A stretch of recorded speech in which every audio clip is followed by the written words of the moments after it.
Hi, everybody, and welcome back to another episode of Homebody. So, for this episode, we're continuing where we left off. Unfortunately, even though we were able to escape through the front door, that did not end the loop. So, at this point, we have to figure out a different way to try to escape the loop. It looks like there might be a way in the attic with the accumulator, which we found notes for, so we're going to try to go through and look at that and see what we can do to activate it.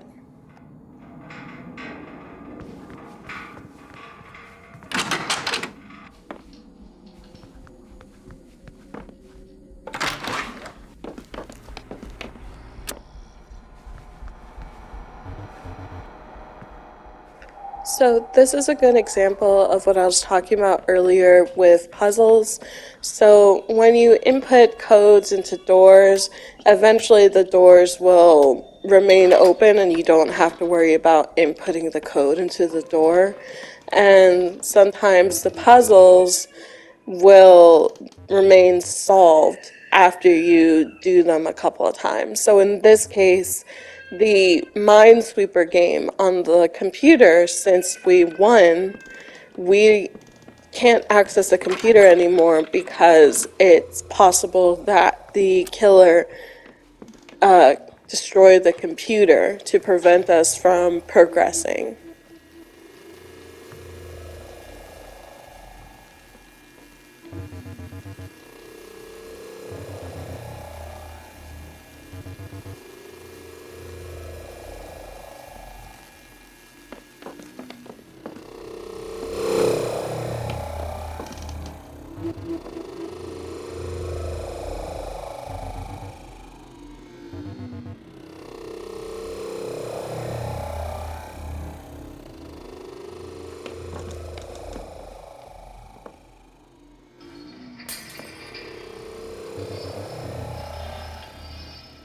So this code took a little bit of work. Basically, you have to run between here and the study room, and the study room has a lamp that will descend from the ceiling when you open up this machine, when you open up the cover. And it's basically like a stenograph. It has like letters from like S to Z and A to I think H or something like that. And so you have to kind of count to see where maybe the letters might fall on the lamp and then spell out a word. So the word that we're trying to spell out is stay, which you can find in the locker in the basement. Every time that I did the code, the sound code for the locker, I always got killed. So that's what I was trying to do. I was trying to open it so I can get the clue for stay.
this puzzle, you're basically just trying to match it up with a clue that you got earlier. Every time that you go a little bit more forward, the colors on the blocks will change.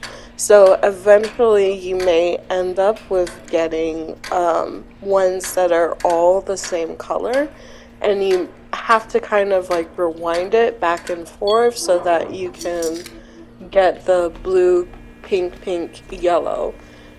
So just be patient. You'll get it eventually.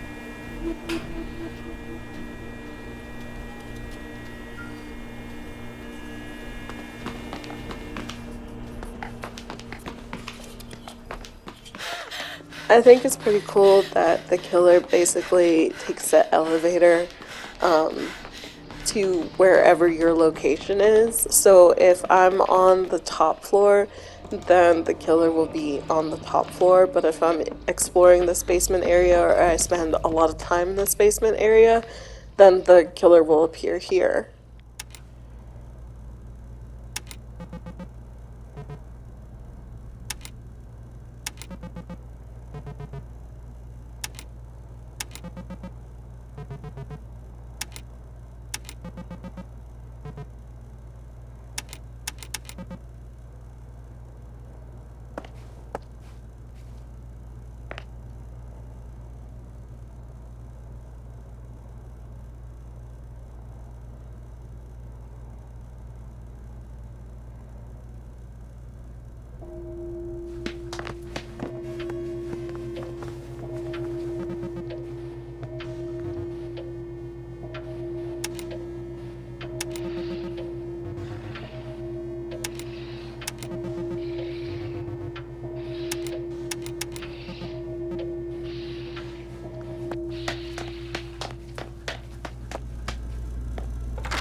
So you can set different distractions around the house for the killer to essentially go to.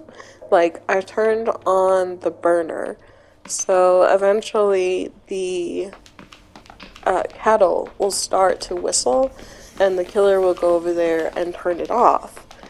And upstairs, the noise that plays from the synthesizer, if you do it and then quickly leave the room afterwards, then the killer would get frustrated and run up there and try to see who was messing with their things. So I think that that's interesting.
This game has a few areas that basically you don't have to go into. Like this area that I just opened up, there is some clues that are in there, but in the long scheme of things, it's things that you might end up just figuring out on your own. But if you're looking for, I guess, getting 100% of the clues for all of the puzzles that are in the game for the different areas, then I guess that you could go to that. But yeah, you really don't need to open up some of the areas or explore some of the areas. Like the steam tunnels, you don't actually need to go through them, but they are killer free, so you don't have to worry about the killer following you into those because they move so slow, they'll get killed by the steam. So, yeah, you can use that to get around, but you don't actually have to use it.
It's very, very likely that sometimes the killer will know you're hiding, even though they weren't in the room to see you walk into a hiding place or hear you do it, like running down the hallway and stuff like that.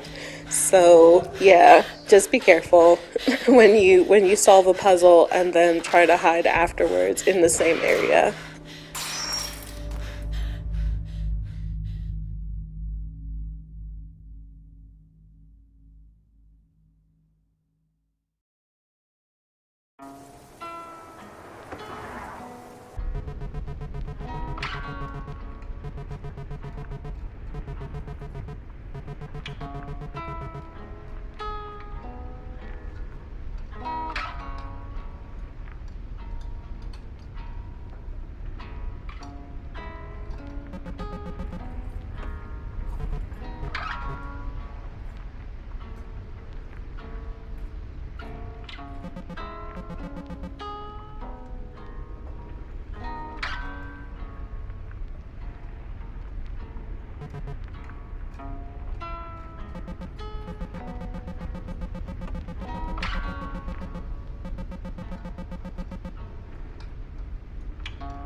I think the story that Cliff tells in that cutscene is very important. And the reason being is because gives you a look in, into his psyche. Basically, Cliff comes off as a very aggressive or kind of like, I don't really care what you think of me, you know, type of person. But it's very clear that he does care what people think of him, especially people that he considers friends, because he's upset when we first see him. He's upset that Emily hasn't contacted them or seen them in a year. And that's not something that he's, in a way, used to. He's used to everybody hanging out and being able to talk to each other in, like, some way or form. And now that we're getting older, these characters are getting older and, like, their lives are changing, but they're moving away, they're not all together. It frightens him in a way because he could be like the guy at his work who was there and then gone. Like, he could have suffered a huge, like, accident at the construction site, and then we wouldn't have been able to get there in time, or maybe his mom wouldn't have been somebody who would have been interested in getting there in time, and so he would have essentially, in his way, died alone.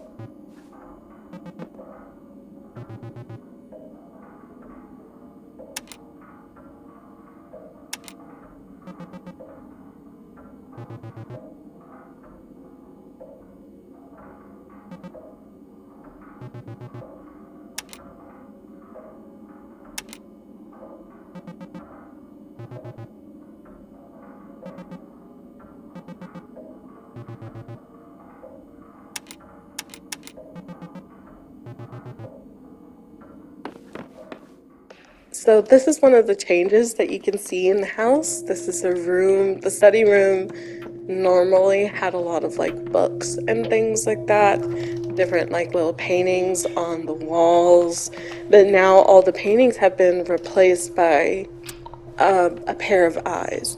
Whose eyes are they? I don't know. I'm not sure whose eyes are they. I don't think we get an explanation about it. But you can also see that the house has more cobwebs hanging up everywhere. And there was a plant when we were walking up the stairs that was on like an end table that's now like knocked over to the floor.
I didn't explain earlier, but when we're doing the puzzle in the attic, when you solve it for stay, the lightning rod that's on it will extend into the sky, which would prevent the house from losing power. So once the lightning hits it at 9:15, you don't have to worry about power being turned off in the house, and you can continue to play the Purd mysteries to try to get to the secret location that Megan told us about.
I was looking in my memory banks to try to see if the flyer was still there.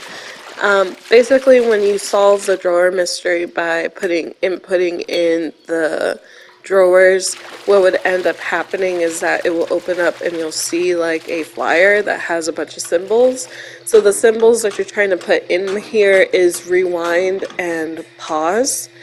And you would use these two machines to do so. So you'd basically like start on one machine and then you'd have to come over to the middle and switch power to the other one and then sort of refine it a little bit and then go back to the other room over here to try to see if you can make sure that you got it all correct and then input it into the computer. So the only issue, though, is that with this room, the water actively rises, and there's a live wire that runs from the ceiling to the ground.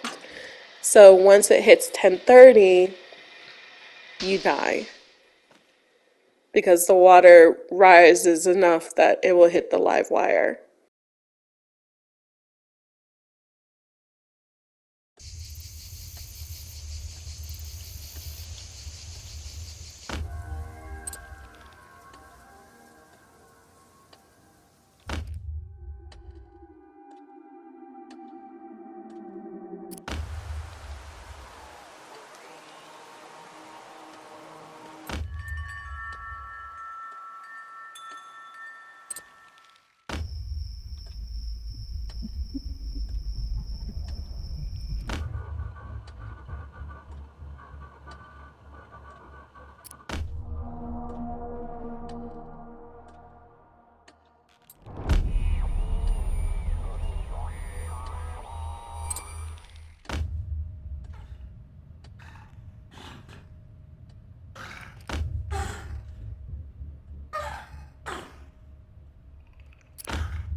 how the pumps work is that you would start off with this one. So this one is 12.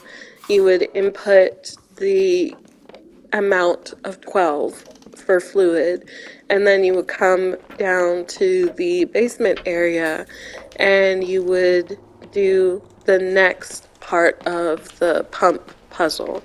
And so you would input into this one 29 for the PSI. So you would figure that out, which we did. And so I did 29 for this one. And while you're waiting for it to fill up, you can open the keypad over here and open this door and go through to a different section to turn on the power in that room. Or you can wait for the door to open and then make your way down here. And in one of the rooms is another puzzle, and its total is 62. And how you do that is when you come over here, you put the first one all the way up to 7 so that there's 3 left because there's 10 in there. And then you just switch to have 3 of the times 5 ones, and it will end up multiplying all together to be 62. Solving with this one, you use all the fluid that's left in the house. If you try to solve the basement one without doing the one in the bathroom first, then you'll have too much fluid and it won't even out.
we're getting to the end of the video, so I'm just gonna go ahead and say my goodbyes now. So thank you so much for joining us. We're probably about halfway through the recorded videos that I have for this. I want to say I have like 7 videos, but it might be like 8, quote unquote. So yeah, we're going to continue on in the next one, and I'll see you then. You have a good rest of your day. Bye.